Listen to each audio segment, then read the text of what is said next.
1,2 milliard dans le monde, 26 millions en France, c'est le nombre d'utilisateurs de Facebook. LinkedIn, Twitter ne sont pas en reste puisque LinkedIn compte pas moins de 300 millions d'utilisateurs quand Twitter en compte 235. C'est les derniers chiffres donnés là pour l'année 2013. Vous l'avez compris, les réseaux sociaux sont un phénomène mondial incontournable. Bienvenue dans cette première édition des ateliers numériques 2013-2014, émission proposée par Télécom École de Management en partenariat avec Le Figaro étudiant. Les réseaux sociaux, donc un phénomène mondial incontournable, mais ce qui va nous intéresser, ce qu'en font les entreprises. Comment elles rentrent sur ces médias sociaux, elles s'emparent de ce phénomène, quelles sont les règles à respecter pour réussir ces campagnes marketing sur ces réseaux, et c'est ce dont nous allons parler avec Christine Balaguet. Christine Balaguet, bonjour. Bonjour. Vous êtes vice-présidente du Conseil national du numérique et vous êtes également titulaire de la chaire réseau social chez Télécom École de Management. À vos côtés, Annabelle Daniel, vous êtes directrice de Zoom On, le média social de proximité du groupe Solocal, ex-Page Jaune, lancé en juin 2012. Annabelle Daniel, bonjour. Bonjour. Alors, première question, mesdames, les réseaux sociaux sont-ils un outil marketing incontournable pour les entreprises ? Alors peut-être Annabelle Daniel. Ben oui, sans contexte. Oui, il est vrai qu'aujourd'hui, la plupart des grandes entreprises ont des pages Facebook, mais également les TPE, PME. C'est vrai que sur Zoom On le voit au quotidien. Donc on a un média social, c'est-à-dire qu'on a 1 200 000 fans en France sur 70 pages Facebook, des pages locales. Donc Zoom On Paris, Zoom On Marseille, Zoom On Lyon, etc. Et tous les jours, il y a des restaurateurs, des restaurants. Alors rappelez-nous effectivement Zoom On, c'est, vous l'avez dit, donc un média social qui est présent du coup notamment sur Facebook, mais de manière locale. C'est un peu votre marque de fabrique. Il y a un Zoom On Paris, un Zoom On Marseille. Oui, un Zoom On Perpignan, un Zoom On Lille, etc.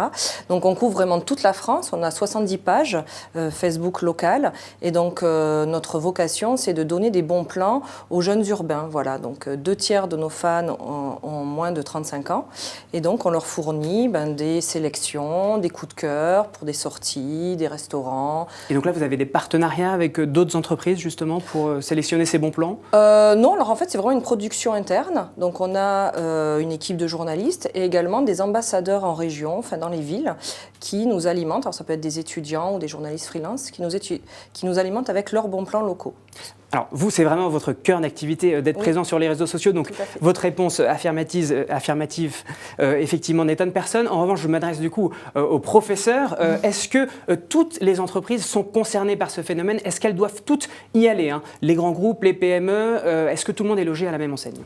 Oui, alors nous, on a développé une chaire de recherche sur les réseaux sociaux à Télécom École de Management et on a le plaisir d'avoir Solocal comme partenaire, justement parce que les entreprises cherchent à déterminer comment elles peuvent y aller, quelle stratégie développer et pourquoi il y a ce besoin. Il y a ce besoin simplement par l'usage massif des individus et des internautes sur les réseaux sociaux. Vous avez évoqué des chiffres sur Facebook, sur Twitter, sur Google+, sur LinkedIn. Tous ces réseaux, aujourd'hui, sont des réseaux d'usage massif, donc d'audience massive. Et c'est bien parce qu'il y a de l'audience, il y a des usages quotidiens du temps passé.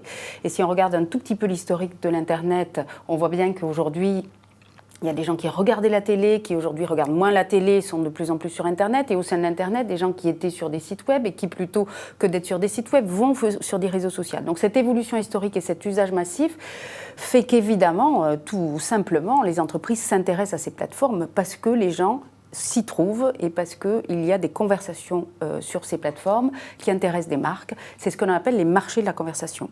Alors, c'est une opportunité, on le comprend bien, mais ça peut être un risque également. C'est pour ça que je vous demandais, est-ce qu'effectivement il faut y aller comme ça sans y être préparé ? Parce qu'on a tous en tête des exemples de ce qu'on appelle des bad buzz, ce phénomène de mauvaise réputation qui s'étend très rapidement via les réseaux sociaux. J'ai en tête notamment ce qui s'est passé pour British Airways à la rentrée, là, en septembre 2013, où un passager dont la compagnie aérienne British Airways avait égaré son bagage, mécontent de ne pas avoir de réponse immédiate, donc a acheter des tweets sponsorisés donc, sur Twitter pour l'équivalent de 1 000 $. Et eh bien, ça a fait effet boule de neige, conseillant directement aux internautes de ne pas utiliser cette compagnie. Alors, ce qui était en jeu, je crois, c'est le fait que la réponse s'est faite terriblement attendre de British Airways, alors même qu'ils ont un compte Twitter. Ils ont répondu au bout de 14 heures. Alors oui, je dirais l'une des utilisations massives des réseaux sociaux, c'est d'abord de la communication, donc c'est essentiellement du Facebook. Sur Twitter apparaît de plus en plus la gestion de relations clients qui peut être fait par un fil Twitter. Et pourquoi il y a cette gestion de relations clients? Parce que paradoxalement, ces réseaux sociaux sont aussi des plateformes qui permettent à n'importe quel individu, avec un téléphone portable, donc en situation réelle, et c'était bien le cas de British Airways, d'exprimer une insatisfaction client et de le faire de manière massive. Voilà. Et on a vu, hier, il y a eu l'introduction en bourse de Twitter. Twitter, le modèle économique, c'est de plus en plus du lien sponsorisé, enfin de l'achat de messages sponsorisés. Et n'importe qui, pas uniquement des entreprises, mais n'importe qui, vous, moi, n'importe quel individu, peut demain acheter du lien sponsorisé et donc ça change effectivement les rapports de force. Exprimer une insatisfaction qui se diffuse très vite. On est sur Twitter dans une très grande spécificité qui est du temps réel. On est dans du temps réel. Quelqu'un qui exprime une insatisfaction et ça se diffuse de manière massive, le fait en temps réel et il attend une réaction en temps réel. Donc les entreprises comme Air France, et ça marche très bien sur Air France, comme Voyage SNCF, etc., qui ont développé des fils Twitter dédiés à la gestion de relations clients, doivent gérer une gestion de relations clients en temps réel. Ça change énormément, je dirais, de choses dans l'entreprise et ça modifie également les types de, je dirais, de jobs derrière, puisque on voit apparaître, et c'était très intéressant pour les étudiants, des nouvelles formations de type, alors, on aura l'occasion, fonctions de type community management. On aura l'occasion d'en parler. Voilà. Annabelle Daniel, moi j'aimerais avoir votre avis sur ce sujet. Est-ce que vous, chez Zoomon, vous avez été confronté à ce phénomène de bad buzz, d'utilisateurs mécontents qui ont relayé l'information sur vos réseaux? Alors disons que sur Zoomon, en fait, on donne des bons plans. C'est bien sûr un média, donc c'est gratuit. Donc du coup, il n'y a pas de déception à proprement parler par rapport à des consommateurs qui auraient payé un service ou un produit. Donc nous, on va dire qu'ils sont un peu plus cléments. Parfois, il nous arrive, comme beaucoup de médias, de faire quelques coquilles ou quelques erreurs, donc d'inverser des photos de villes, etc. Et donc pour les habitants des villes qui adorent leur ville, ils le prennent assez mal en général et donc ils nous le signalent tout de suite. Et c'est vrai qu'on a eu des bonnes surprises. Bon, bien sûr, le premier des réflexes, c'est de s'excuser, de reconnaître l'erreur, surtout pas dire... surtout ne pas faire comme si l'erreur n'avait pas eu lieu. Donc il faut être transparent, ça c'est vraiment une des règles que tous les marketeurs sur Facebook connaissent. Donc on est transparent, on reconnaît l'erreur, on s'excuse et puis on a eu des bonnes surprises. Il y a eu certains de nos fans qui au contraire ont pris notre défense en disant oui, ça peut arriver de télécharger la mauvaise photo, c'est pas grave, on vous adore, continuez, etc. Donc finalement les réseaux, ça peut être un phénomène qui s'autorégule. Il y a des détracteurs mais des internautes au contraire promoteurs qui vont prendre votre défense à votre place. Tout à fait. Oui, sur les réseaux sociaux, moi je trouve que sur Facebook, c'est vraiment un univers où il y a beaucoup de positifs finalement. On avait essayé de quelques posts, quelques publications où on disait voilà, on n'a pas trop aimé ce restaurant, etc. Et ça ne marche pas du tout. En fait, les gens sont souvent très bienveillants et on est assez surpris de voir que les gens aiment le positif. Ils ont besoin aussi de liker, ce qui est un geste très positif. Et finalement, de retrouver un petit peu d'espoir, un petit peu d'optimisme, un petit peu d'humour, voilà, dans une sphère média peut-être un petit peu anxiogène. Alors, on a entendu la transparence. Est-ce que, Christine Balaguet, il y a d'autres règles à respecter, peut-être pour gérer une crise de bad buzz? Je rebondis justement sur un livre de vos anciens étudiants, des étudiants de Télécom EM qui ont écrit Bad Buzz, gérer une crise sur les médias sociaux. Est-ce qu'il y a des règles, effectivement, en cas de crise? Est-ce qu'il y a des recettes pour contrecarrer ça? Ce qui est assez intéressant, c'est de regarder globalement comment part le buzz. Le buzz, ça part généralement, un buzz dédié à être très négatif vis-à-vis d'une entreprise. Soit c'est un consommateur, comme c'était le cas de British Airways, très mécontent en situation réelle. Soit si c'est organisé, en général, ça part le vendredi, comme par hasard. Ça part le vendredi soir et ça se diffuse le week-end. Donc si l'entreprise n'est pas, organisée, connectée, etc., le mal est déjà fait lorsque c'est le lundi. Donc ça exige de la part des entreprises une certaine organisation par rapport à des buzz d'activistes ou des buzz organisés. Et puis il y a aujourd'hui des moyens je dirais, le bad buzz, ça se détecte. Aujourd'hui, nous par exemple, dans la chaîne, on a développé des outils de crawling massif d'informations. Il faut savoir que Twitter, par exemple, ce sont des données publiques. Facebook n'est pas public sur toutes les données, mais il y a un certain nombre de pages de marques que l'on peut récupérer.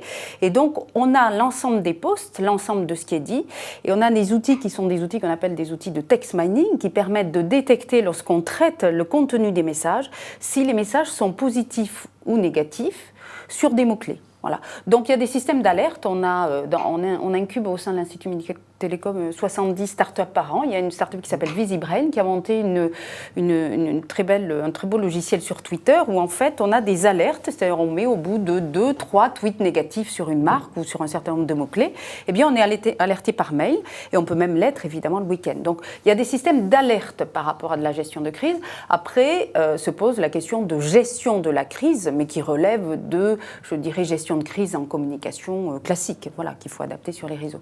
Mais je reviens sur juste un tout petit point rapide sur ce que disait Annabelle, c'est-à-dire cette idée on est sur des plateformes de liberté d'expression et on est obligé d'avoir plus de transparence, voilà. Et donc quelque part, ces bad buzz, ils sont liés aussi au manque de transparence souvent assez fort présent chez les entreprises. Plus on est transparent, et mieux ça se passe. Donc finalement, et c'est ça, il faut peut-être avouer qu'on n'est pas parfait, qu'on peut faire des erreurs, et c'est ce qui permet finalement de garder la relation sur le long terme avec ses consommateurs, c'est ça ? Oui, et accepter un petit peu, en quelque sorte, de lâcher prise finalement. C'est vrai qu'aujourd'hui, les directions de la communication ont toujours eu un passé où, on va dire, la communication était très verrouillée, avec du wording très ciblé, etc. Et là, je pense que sur les réseaux sociaux, voilà, je pense qu'il faut se montrer comme l'on est. Voilà. Donc nous, on est une équipe, par exemple, assez jeune, donc on n'hésite pas de mettre des photos de nous en situation, etc. Je pense voilà, faut dire sa vérité sur les réseaux sociaux et c'est comme ça que le lien passe mieux, grandit, se développe. Et c'est vrai que les fans, enfin les followers sont peut-être un peu plus, non pas exigeants, mais sont plus bienveillants, ils comprennent un peu mieux que voilà, on est comme eux finalement. Alors, on a parlé du bad buzz qu'on peut contrecarrer, vous avez donné des solutions, notamment la transparence, mais il y a aussi, au contraire, le bruit positif. Exemple emblématique, pas plus tard que ce matin, tous les médias l'ont relayé, Oprah Winfrey qui a liké, ou en tout cas qui a tweeté sur la tablette Cook en disant qu'elle l'avait adoptée, une tablette fabriquée en France. Elle a, je crois, 20 millions de tweeters, donc forcément, ça a un impact positif. Comment, ma question va être la suivante, comment une entreprise peut effectivement anticiper ce phénomène-là ? Est-ce qu'on peut créer de toutes pièces, quelque part, ce phénomène médiatique via les réseaux sociaux ? Alors nous, on a notre exemple qui est Seb, parce qu'on a un très gros contrat avec Seb. Oprah Winfrey l'avait fait avec l'Actify de Seb. Juste un petit point technique, c'est on confond souvent audience et influence. Voilà, Oprah Winfrey, elle a beaucoup d'audience, elle n'a pas forcément de l'influence.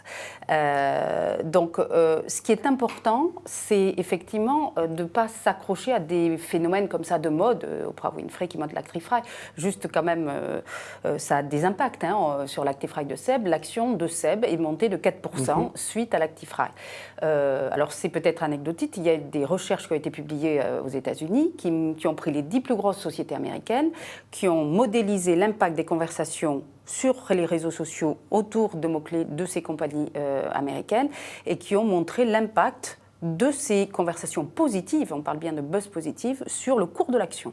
Donc il y a un effet scientifiquement prouvé. Le deuxième point, c'est que ces phénomènes de buzz, il faut les comprendre. C'est-à-dire aujourd'hui, souvent les entreprises font des pages Facebook, font des pages Twitter et s'arrêtent à l'audience de la page et à des analyses sur leur propre page. On est dans des modes de communication nouveaux et on est dans ce que l'on appelle le earned media, c'est-à-dire jusqu'à présent, les entreprises achetaient de l'espace, ça c'était les médias achetés, ou avaient des médias propriétaires, un site web, un blog. Et dans ces deux cas, on maîtrise entièrement le message et on est dans de la communication push, principalement. Là, on est dans un nouveau mode de communication, d'où le phénomène de buzz, c'est-à-dire on met une information sur une plateforme Facebook, Twitter, et elle se diffuse de manière virale. Donc, ce qui compte dans ces phénomènes de buzz, c'est de travailler le contenu de manière à ce qu'il y ait conversation sur ce contenu. C'est ça qui nous intéresse, c'est de quoi les gens ont envie de parler et de quoi ils ont envie de débattre. Donc, comment s'effectue le buzz ? Voilà. Et donc, le contenu doit être travaillé de manière à ce qu'il soit sharé, liké sur Facebook et retweeté Alors, sur Annabelle Daniel, justement, comment Twitter. fait-on pour que nos posts, vos bons plans par exemple, soient relayés, sharés, postés par les utilisateurs ? Oui, alors Zoom On, ça fait donc un peu plus Alors, de... sharé, je précise quand même, Partager. effectivement, partager en Facebook. anglais, sur Voilà. Facebook, sur les différents réseaux sociaux. Donc c'est vrai que nous avons 2 ans d'expérience sur à peu près 70 pages et puis une communauté assez importante de plus d'1 million de fans. Et bien sûr, on a vu qu'il y avait des best practices. Donc par exemple, toujours publier avec une photo. Enfin, on est vraiment dans l'ère de la photo, du visuel, enfin, le démontre d'ailleurs le succès d'Instagram. Donc voilà, donc toujours mettre une photo et une photo qui véhicule quelque chose, une émotion. Si possible positive, si possible une belle photo. Voilà, donc c'est vraiment quelque chose de très important, l'image. La vidéo également, du coup, la vidéo, prolongement. alors nous trouvons, on a fait plusieurs tests, que ça marche un petit peu moins que la photo. Étant donné que les usages sur Facebook sont de plus en plus mobiles, on se rend compte que les gens veulent quelque chose de rapide, instantané, des messages courts, de l'impact. Là, on est sur les réseaux sociaux Facebook, voilà. Parce que effectivement, la vidéo, si on est sur YouTube, c'est l'essentiel. Oui, bien sûr, c'est l'essentiel. Et ça marche aussi. Et ça marche aussi, voilà.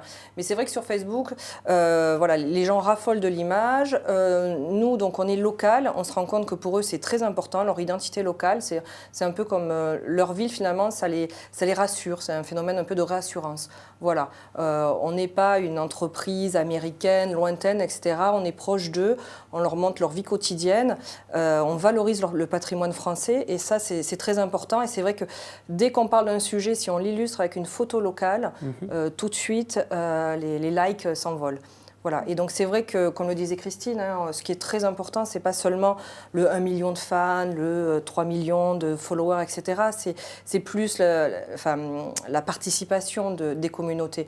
Donc nous, vraiment, dans nos chiffres clés, on suit donc le nombre de fans, mais également le taux d'engagement. Si ces fans sont actifs, s'ils ont beaucoup commenté, participé, etc. Ça, c'est très important. Vous essayez de trouver les membres influents, c'est ça? Voilà, trouver les membres influents et aussi analyser à quelle heure notre post, notre publication a la plus de chances d'être vue et donc partagée, aimée, etc.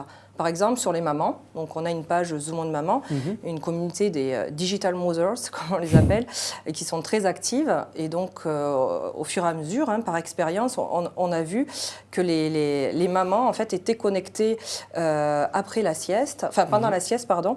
Et à quelle heure, du coup, la sieste? Donc la sieste est en général entre 13h et 15h, et que c'était vraiment le meilleur moment pour envoyer des publications sur les mamans. Mais surtout pas après 17h, où là, c'est le bain, c'est la course pour le dîner, etc. Voilà. Donc c'est vraiment par l'expérience, par l'analyse des statistiques, on se rend compte que chaque communauté a ses règles et que oui, il faut adapter son format de publication, les messages, mais aussi les heures de publication en fonction de la cible que l'on veut viser. Est-ce qu'on peut vendre sur ces réseaux sociaux? Est-ce que vous, par exemple, chez Zoom On, vous vendez des produits, vous proposez à la vente? Alors nous, on ne vend rien, donc on est vraiment un média. En revanche, on donne des bons plans. Et souvent, on a pu voir que on était vraiment un média de prescription. Par exemple, on avait mis sur Zoom On Marseille, qui est une communauté de 100 000 fans, on avait mis un concert de jazz en avant. Et donc la personne qui a organisé ce concert a été très très contente, nous a rappelé ravie, puisqu'à la suite de ce concert, grâce à notre mise en avant sur Zoom On, juste avec un post, il avait vendu 15 places pour son concert en plus. Voilà, il ne s'y attendait pas, donc c'était une belle surprise. Donc voilà, donc oui, nous on pense qu'on peut vendre. Donc c'est possible de vendre. C'est possible. Et d'ailleurs, j'ai lu cette semaine un article d'un journal anglais qui disait que 15% des inscrits sur Facebook achetaient en fait un produit après l'avoir vu sur leur newsfeed. Donc ils ont vu que leur ami avait posté sûrement un produit qu'ils avaient aimé, et donc ça les a influencés pour acheter ce produit. Donc le newsfeed, c'est le fil des nouvelles Exactement. Qui arrivent sur Facebook en push. Et, voilà. Comme l'émetteur est quelqu'un de connu en qui on a confiance, soit un de ses amis, soit une marque en laquelle on a confiance comme Zoomon, donc ça a vraiment une valeur de prescription et donc les gens sont d'autant plus influencés pour acheter. Alors Christine Balaguet, vous travaillez avec certaines sociétés, vous les conseillez sur leur stratégie digitale. Est-ce qu'effectivement c'est possible de vendre ces produits directement sur les réseaux sociaux? Ou c'est uniquement, on s'en sert uniquement comme canal de communication? Alors, ce n'est pas qu'un canal de communication. Ça peut être un canal de communication, ça peut être un canal de gestion de la relation client, on l'a évoqué tout à l'heure. Et pour la vente, il y a plusieurs modèles. Vous avez des gens comme Dell qui, depuis le début des réseaux sociaux, vendent directement sur Twitter. Voilà. Twitter est un site sur lequel ils vont vendre des produits. Il y a d'autres exemples de ce type. Après, nous, ce qui nous intéresse, et c'est ça le phénomène majeur aujourd'hui, on le voit bien par exemple dans des marchés comme le tourisme, c'est ce que l'on appelle l'influence sociale. On vient de publier un papier sur ce qu'on appelle le social shopping, c'est-à-dire qu'est-ce qui se passe aujourd'hui? On s'aperçoit que sur la plupart des marchés, un individu dans son comportement d'achat est plus influencé par un pair, PAIR, et par les avis, les commentaires de ses pairs sur des réseaux que par une information institutionnelle ou une publicité institutionnelle de marque. Donc ça change profondément les modèles publicitaires. Et vous avez un marché qui est complètement impacté par ce phénomène-là, qui est le marché du tourisme. Les hôtels, les restaurants, etc., mais en particulier l'hôtellerie. Aujourd'hui, en moyenne, 40% des réservations d'un hôtel viennent de 2 plateformes, TripAdvisor, Booking.com. Alors, on n'est pas dans le réseau social, mais on n'est pas loin, puisque TripAdvisor, c'est une communauté pair à pair de gens qui donnent des avis, des commentaires, etc., des notes sur des hôtels. Donc, on s'aperçoit que quelqu'un qui va aller dans un hôtel est plus influencé aujourd'hui, ou très influencé par des plateformes d'avis, de commentaires d'autres personnes que par une publicité institutionnelle. Donc, les réseaux sont au cœur du comportement d'achat. Voilà. Alors, est-ce qu'on peut mesurer sa campagne marketing sur les réseaux sociaux? Est-ce qu'on peut calculer le fameux ROI, le retour sur investissement? Oui, bien sûr, il suffit pour... Donc, quand nous, on fait une publication en général est accompagnée d'un lien, d'une URL. Donc, on a des outils pour traquer cette URL, c'est-à-dire qu'on sait exactement combien de personnes ont cliqué sur cette URL. Et derrière, on peut suivre comme ça le comportement de l'utilisateur. Donc, ce n'est pas attaché à la personne, c'est plus des volumes, en fait, qui sont traqués. Et donc, on peut savoir, si on a publié une shopping list avec des conseils pour faire ses achats de Noël, on peut voir si les gens ont plus cliqué sur une bougie que sur un téléphone, etc. Donc oui, bien sûr, c'est mesurable. Pour une entreprise qui veut justement mesurer combien de clients vraiment fermes sont venus acheter ensuite peut-être en physique ou via le site internet des produits ou ses services, est-ce que ça, on peut aussi le tracer également, jusque vraiment à l'acte d'achat? Alors nous, on a un projet sur lequel qu'on développe aujourd'hui qui s'appelle Sodatech, où en fait on fait du monitoring sur les réseaux sociaux. C'est une visualisation de métriques sur les réseaux et on relie ces données. Donc là, on parle de pages de marques, d'entreprises qui vendent aussi par ailleurs des produits. On relie ces données d'utilisateurs sur les réseaux à des bases de données qui sont des bases de données comportementales d'achat. Donc le verrou, juste, c'est de relier la personne qui est sur Facebook avec une base de données qui est une base de données client. Et on fait ce que l'on appelle du CRM 2.0. Voilà, c'est lié à l'influence sociale. Et ça, c'est tout à fait nouveau.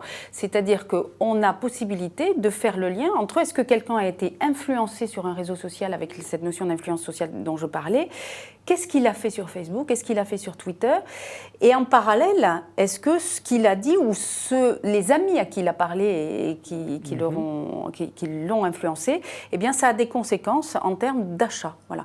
Et donc, on peut le faire en termes d'impact sur l'achat, mais ce qui nous intéresse encore plus, c'est de monter des opérations de CRM qui permettent d'utiliser ces réseaux pour avoir de l'impact sur le comportement d'achat.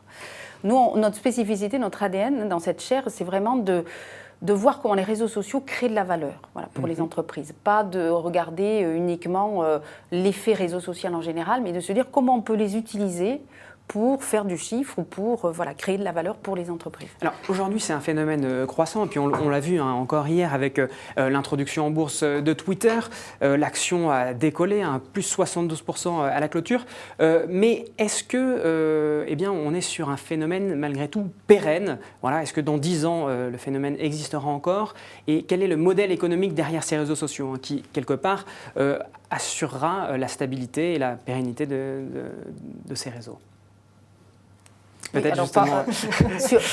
sur cette entrée en bourse de Twitter, le modèle économique de Twitter, il est très clair, c'est de la publicité. Et Facebook, c'est le même modèle, c'est de la publicité. Et Google, c'est le même modèle, c'est de la publicité. 90% du chiffre d'affaires de ces entreprises, c'est de la publicité. Donc c'est ce qu'on appelle les modèles bifaces, c'est-à-dire d'un côté, c'est gratuit pour les utilisateurs, ou ça paraît gratuit, n'importe qui peut créer du Twitter, du Facebook. Et de l'autre côté, on vend, grâce aux données qu'on récupère sur les individus, on vend de la publicité. Et vous parliez des liens sponsorisés Twitter. Voilà, le modèle de Twitter, c'est basé là-dessus. Et le grand changement, et Annabelle l'a cité tout à l'heure, c'est le mobile. C'est qu'aujourd'hui, les usages, ils se font sur mobile. Donc celui qui est en train, quand vous parlez d'évolution à 10 ans, celui qui est en train peut-être de gagner la bataille, c'est celui qui sera présent sur le mobile. Après, dans tout cet univers, ça évolue tellement vite, les réseaux sociaux, que peut-être que demain, il y aura un autre usage, qu'il n'y aura plus Facebook, qu'il n'y aura plus Twitter, qu'il y en aura un autre. Ça, on est incapable de le dire. Et moi, ma conviction, mais peut-être c'est un sujet qu'on évoquera tout à l'heure, c'est que le réseau social peut-être qu'il y aura quelques réseaux qui vont disparaître, parce qu'il y a des effets de réseau, il faut avoir une masse pour que ça fonctionne. Et celui qui restera, de mon point de vue, c'est un réseau social qui fera très attention à la manière dont il utilise les données personnelles de l'individu. Alors, c'est effectivement un vaste sujet, ce problème des données. Qu'en fait-on? Comment, effectivement, on peut protéger les données personnelles? On n'aura peut-être pas le temps, ça serait l'objet d'un long débat, d'en parler profondément aujourd'hui, mais très rapidement, aujourd'hui, effectivement, pour pouvoir utiliser les données des utilisateurs, le mail, éventuellement le téléphone pour envoyer des SMS, comment c'est régulé? Qu'est-ce qu'il faut... faire, tout simplement. Alors aujourd'hui, nous par exemple, on a 1 200 000 fans, et c'est vrai qu'on n'a pas 1 200 000 emails, numéros de téléphone, etc. Donc Facebook est assez bien réglementé. On ne peut pas contacter, nous en tant que média, en tant que marque, directement un fan en particulier. On peut s'adresser à une communauté, après on peut choisir où ils habitent, leur âge, etc. Mais on ne peut pas s'adresser à un individu. Et si on veut collecter leur base email pour après leur envoyer des emails d'informations, on peut le faire via des applications. En général, ce sont des jeux concours, de type jeux concours ou jeux vidéo même. Et là, l'individu, le fan, doit accepter de nous donner obtenir leur consentement. Exactement, le consentement. Donc voilà, on ne peut rien faire, en tout cas, sans le consentement de l'utilisateur. Un des moyens d'activer ce consentement, c'est effectivement proposer des gains. C'est assez classique. Finalement, on retrouve ce même système sur le web de manière plus générale. Exactement. Pour clôturer notre débat, peut-être terminer sur l'aspect métier. Quels sont effectivement les métiers pour travailler dans un réseau social, et plus largement dans l'écosystème que cela génère, quels sont les nouveaux métiers qui apparaissent? Alors peut-être Christine Balaguet. Il y a un métier qui est apparu et qui maintenant est un métier qui existe dans les entreprises, c'est le métier du community management, qui dépasse les réseaux sociaux, c'est-à-dire ce sont des personnes qui sont en charge de gérer des communautés, soit de clients, soit beaucoup plus larges, d'intérêts ou des communautés comme Zoomon, sur l'Internet. Alors souvent, et c'est le cas de jeunes diplômés, on prend plutôt des gens jeunes parce qu'ils sont sur Facebook et Twitter. Ça a un tout petit peu changé, heureusement, parce que ce sont des individus qui parlent au nom de l'entreprise sur des places publiques. Donc on s'est rendu compte que quand même, il fallait un tout petit peu d'expérience et un peu de seniorité. Donc, mais ce métier du community management est très développé aujourd'hui dans les entreprises. Et puis il y a des formations. Nous, on est en train à l'école de management de créer un master dédié aux social media. Donc ça sera le premier en France. Donc des promotions. Donc c'est un master qui sera ouvert aux étudiants étrangers, ouvert aussi au programme grande école. L'idée, c'est une spécialisation vraiment sur ces métiers métier du social Donc média. voilà, par exemple, chez vous, chez Télécom même, vous formez des spécialistes Voilà, donc ce des réseaux master, sociaux. on l'ouvre en septembre 2014 et on a déjà un master digital numérique qui forme déjà des étudiants en spécialisation M2 dans le domaine du marketing digital pour les entreprises, donc évidemment, qui ont besoin de ce master. Et puis après, on a le bachelor. Le bachelor, c'est un programme en 5 ans, post-bac, qui forme de manière un peu plus opérationnelle des étudiants à aussi ces métiers, puisque nous, on s'appelle Télécom École de Management et on forme au management dans le secteur des télécoms. D'accord. Alors, Annabelle Daniel, chez Zoomon, effectivement, quels sont les métiers disponibles? Vous avez certainement, du coup, des community managers, j'imagine? Oui, tout à fait. Qu'est-ce qu'il y a d'autre? Donc, qu'est-ce qu'il y a d'autre? Il y a des rédacteurs, finalement, des journalistes. Parce que comme on est un média, on a donc recherché à avoir des journalistes, des rédacteurs. On s'est rendu compte qu'il y avait une certaine façon, un certain style pour attirer l'attention sur Facebook, Twitter. Donc, c'est vrai que Twitter, par exemple, impose un nombre de caractères assez limité. Et pour ça, c'est vrai qu'on est à la recherche de diplômés ou en tout cas de stagiaires qui seraient formés à ce type de pratique. Et donc, je sais qu'il y a des écoles de journalisme qui proposent de plus en plus des spécialisations. Et c'est vrai que pour nous, de manière opérationnelle, c'est vraiment très utile parce que quand on a lancé Zoomon il y a 2 ans, c'est vrai que ce genre peut-être de formation n'était peut-être pas encore existante, ou en tout cas, on n'en a pas trouvé. Et c'est vrai que ça manquait un petit peu. Donc, aujourd'hui, vous avez un peu de mal à trouver des profils. Aujourd'hui, ça va mieux. On voit vraiment qu'aujourd'hui, ce métier-là, ce nouveau métier, cette nouvelle façon d'écrire, etc., est de plus en plus mis dans les formations. Donc aujourd'hui, ça va mieux. Et voilà. Et donc je pense que c'est vraiment un métier en devenir. Demain, pourquoi pas, il y aura des journalistes spécialisés sur les médias sociaux, et puis des ingénieurs, pareil, pour développer des applications ou spécialisées sur les médias sociaux, etc. Aujourd'hui, c'est plus via l'expérience, mais demain, je pense que toutes les écoles vont avoir des spécialisations digitales et dans les spécialisations digitales, réseau social. Mais écoutez... Oui, juste pour compléter sur un point, sur la partie ingénieur, il y a des nouveaux métiers qui sont en train d'émerger, qui sont les métiers du big data. Et donc le métier en particulier de data scientist. Et quand on parle réseaux sociaux, on parle forcément big data. Donc typiquement dans 3 ans, pour des jeunes qui vont rentrer dans des écoles aujourd'hui ou qui seront diplômés dans 3 ans, il est clair qu'il y aura des recrutements sur des métiers de data scientist. Donc data scientist, c'est ceux qui analysent les données récupérées justement. Qui sont aussi des constructeurs d'infrastructures informatiques big data et qui analysent les données. Et bien voilà, c'est maintenant que s'achève notre premier débat donc des ateliers du numérique. On l'a dit, proposé par Télécom et l'école de management, donc spécialisée sur ces métiers du numérique, sur ces formations liées au digital. On se retrouvera pour un prochain numéro très prochainement. Merci.